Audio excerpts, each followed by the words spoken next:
Hello, and welcome to the final edition of our look at the book of Genesis. We're going to finish Genesis today. I've been doing a little video on my Bible reading. I try to read 10 pages of the Bible every day, and I started with the first few chapters of Genesis, and now I'm going to finish Genesis. And when I'm finished with this tape, we'll go into Exodus for the next one. But we're in the latter stages of looking at the book of Genesis. Genesis, remember, for those of you who have watched previous videos, consists of 4 events and 4 people. If we understand these 4 events and understand the lives of these 4 people, then we've understood Genesis.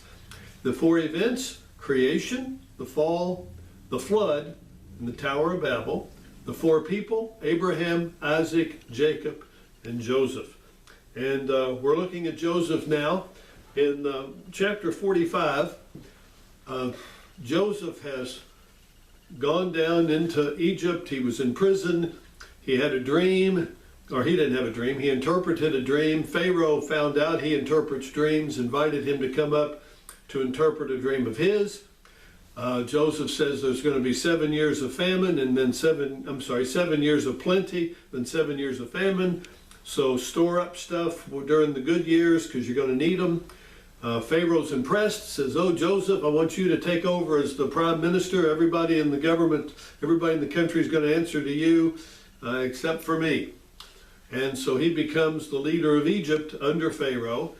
Then his brothers come down from the current present-day Israel, where Jacob is living with his sons. All of them, of course, except Joseph, whom he thinks is dead. And through a series of complex events, Joseph finally reveals himself to his brothers after Judah intercedes with a very long conversation in Genesis chapter 44. Then Joseph tells all the servants, all the people that are of Egypt, leave the room. He wails and he bawls and he cries. He's so emotional. And then it says in Genesis 45 verse 1, Joseph could not control himself. "Have everyone go out from me." There was nobody made, no man with him. Joseph made himself known to his brothers. He said, "Come to me, look, I am Joseph, I'm your brother." Now they couldn't recognize him because he's all made up and dressed like Egyptian, wearing Egyptian clothes, had his face covered with makeup, plus he was 21 years older or thereabouts, about 20 years older than the last time they saw him. So they're dumbfounded. Here is Joseph, who they thought had died. They sold him into slavery. They didn't know what could have happened to him. They're dumbfounded. So, "My goodness, there you are." And he says, "We got to send for my father. Go up, get Dad, bring him back down here. You don't know this, but there'll be 5 more years of famine. You come down here, I'll take care of you." And he said in verse 8, it's a very interesting verse. This is the kind of verse is the reason I'm doing this video series. The little things, this is not about a verse-by-verse Bible study, but this one comes up. Joseph was 39 years old, remember this, and he said, "Now therefore it was not you who sent me here." He's talking to his brothers. "But God brought me here, and he has made me a father to Pharaoh." Now remember, when Joseph was in the prison, he interpreted dreams. The cupbearer for the Pharaoh had a dream. He was in prison. Joseph said, "You'll be restored in 3 days." And then 2 more years went by. Pharaoh has his dream, and the cupbearer says, 2 years ago, Pharaoh had me thrown in prison, and he set me free. He brought me back. He did. He didn't say you. So there's a different Pharaoh in those 2 years. Now what I'm getting at here in verse 8, it says that God has made me as a father to Pharaoh. So my thinking is Joseph was older than Pharaoh. When Pharaoh brought him out of prison and put him in charge of the country, he was doing so because here's an older, wise man that he put his trust in. So Pharaoh was probably younger than Joseph at this time. It's just something I kind of conclude that from this conversation.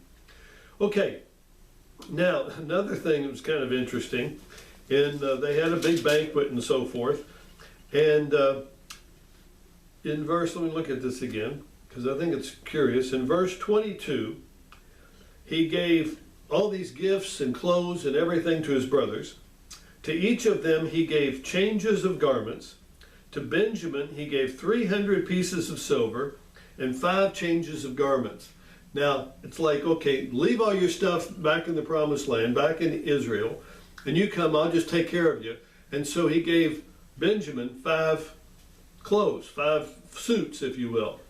I've got more clothes in my closet than Benjamin had. I mean, he gave him 5 shirts, 5 pair of trousers, 5 jackets, 5 pair of socks, whatever, 5 changes of garments. And so they were wealthy if they had 5. So living today in the 21st century, the year 2024 is where it is now that I'm doing this. People have a lot of clothes. We are really wealthy, those of us who are just normal middle class kind of people. We have it made compared to a lot of others. Anyway, now let's do some other things. In verse 24, Joseph then sends his brothers back up, tell Dad, I'm too busy here, I can't leave, but you go up and get Dad, bring him down here, and while you're going up there, don't quarrel between yourselves. He knows his brothers. They're going to, if you hadn't done this, we would have done this. And boy, he was going to do this to us, and they were just going to start blaming and quarreling. He said, please don't do that. So they get up to see Jacob, and he says, it'd be wonderful. I can see Joseph again before I die. Now here again, we've talked about this with Isaac. Isaac's 100 years old. Everybody thinks he's going to kick the bucket at any time, but he didn't die till he was 180. He lived 80 more years. Now this is not quite as dramatic, but Jacob says, well, at least I can go down and see Joseph before I die. Well, he lived another 17 years. Now he was 130, and they had to carry him everywhere he went, so he wasn't in the best of health, wasn't in the best of shape, but he did live to be another 17 years. In verse 7, it says that, okay, then Jacob comes down with all his sons and all his daughters, plural. We know Diana was a daughter of Jacob's, but we don't hear about anyone else specifically. Now the question is, does this mean he had other daughters from his, Leah and the slave, not slave, but the little girls that were attending his wives had children with Jacob? Did they also have daughters?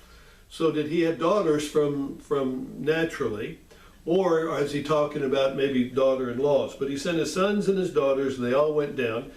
And then in verse, let's see, I guess it's chapter 47, in verse 10, is that right to this? 47:10, yeah, that's it. No, that's not the one. Anyway, I guess it's 46 and 10.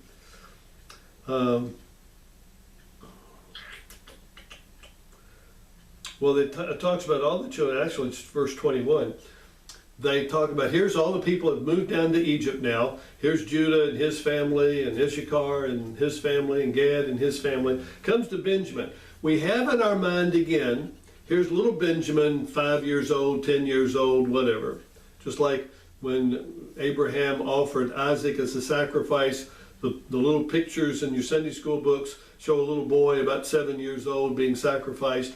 And we studied this, how Isaac was really about 36 years old. So he was a grown man. He laid down his own life as a sacrifice. It wasn't a little 7-year-old boy that they could tie down.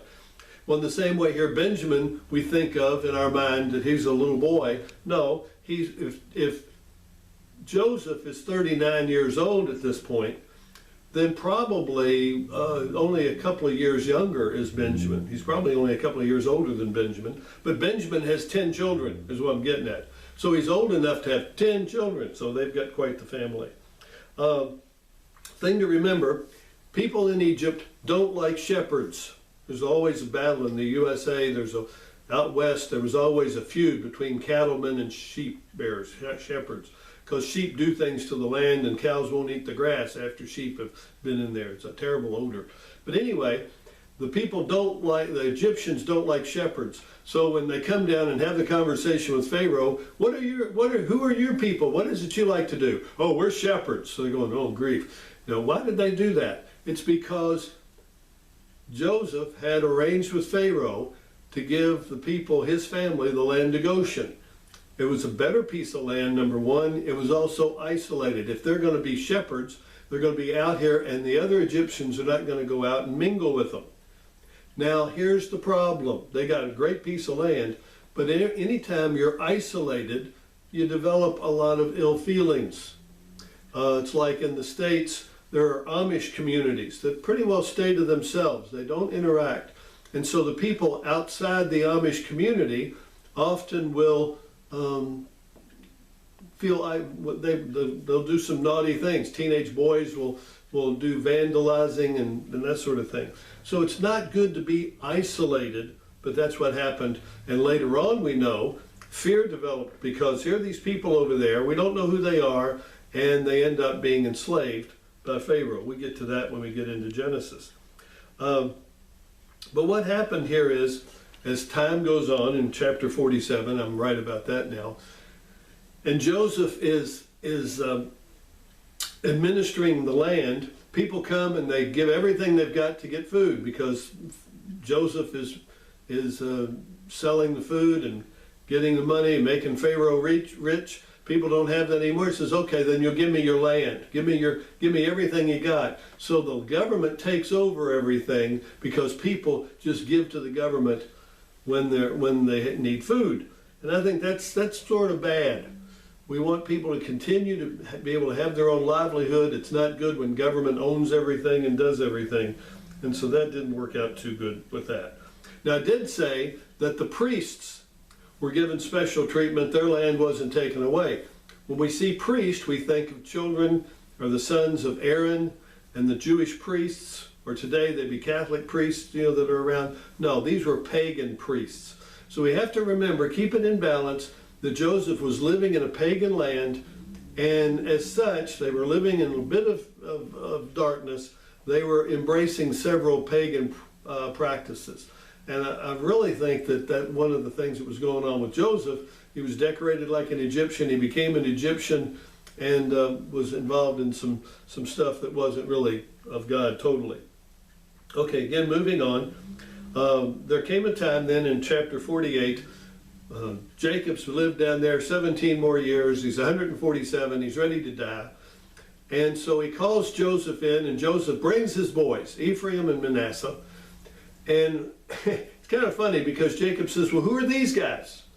And, oh, these are my boys. Now, they're probably 20 years old at this time, because close to it, because he had maybe not that much. He was 17, and they're close to 20 because Joseph was given a wife and started having children even before he was reunited with his family.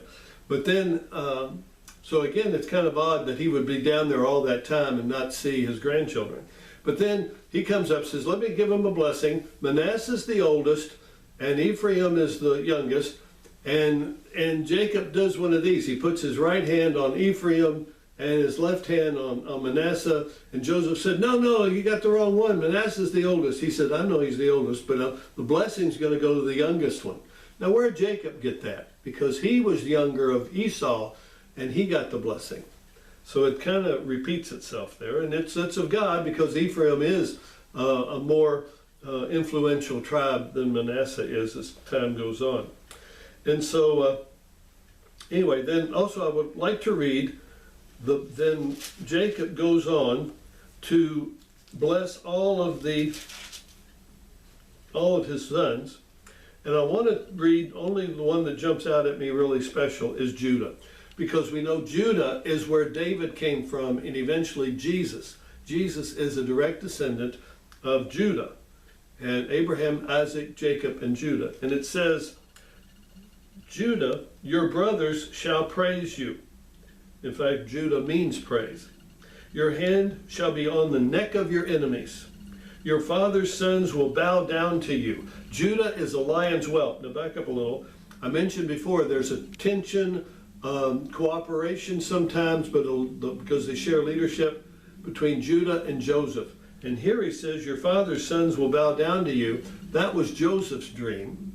And then Judah says, or Jacob says, Judah, your brothers go bow down to you. Judah is a lion's whelp. From the prey, my son, you've gone up. He couches, he lies down as a lion, and as a lion who dares rouse him up. The scepter shall not depart from Judah. The kings of Israel, the kings of Judah, Dave, starting with David and going through Solomon and all the others, eventually to Jesus. All these kings came from the tribe of Judah. The scepter will not depart from Judah, nor the ruler's staff from between his feet, until peace comes. And to him shall be the obedience of the peoples. He ties his foal to the vine, his donkey's colt to the choice vine. He washes his garments in wine, and his robes in the blood of grapes. His eyes are dull from wine, and his teeth white from milk. This is a long blessing that he gives in prophecy that he gives to Judah. Most of them are very smart, or very short. Anyway, then that's the blessing, and it shows that. Also, it says Judah, lion's whelp. Jesus is called the lion from the tribe of Judah. Then he goes on, blesses all the others, and he dies. Now, after Jacob dies, it says that Joseph spoke to the household of Pharaoh and says, if I found favor, please speak to Pharaoh for me, saying, I want to go take my father and bury him in the family grave where Abraham and Isaac are been buried with their wives. And he wants Jacob, he says, there's where Leah is buried there as well. So that's what happened. I don't know why Joseph didn't go directly to Pharaoh. Maybe it was an act of respect. He wouldn't ask him directly. He asked his staff to kind of ask for him. And after they go have the period of mourning, Jacob is buried. They come back to Egypt where everybody's living. And in verse 17, it says, they sent a message, the other brothers sent a message to Joseph. Your father charged before he died. Your father died, not our father. Your father died. He charged, please forgive, I beg you, the transgression of your brothers and their sins. Please forgive the transgression of the servants of the God of your father. And they said, remember, Dad said he wanted you to forgive us. Please don't hold what we did to you against you. And Joseph wept because even though he'd been with them all this time, they still didn't trust him. They were still afraid because of what they did. And so Joseph, again, one last time, he had to reassure them that I'm your brother. God was in charge of this. Remember, he was in the pit of curing, so God was working on him. So he was now a godly man doing the best he could for his father and his brothers and provided for them. So that's the conclusion of the book of Genesis, and we'll go into Exodus with the next video. Lord, thank you for all the little things we can learn from your word. Give us a desire to know and study your word and to learn from it and become like Jesus in our nature and our character. Bless those that are watching this video. Help this video to get into the view of the right people at the right time for what they need in their lives. In Jesus' name we pray. Amen. Thank you again.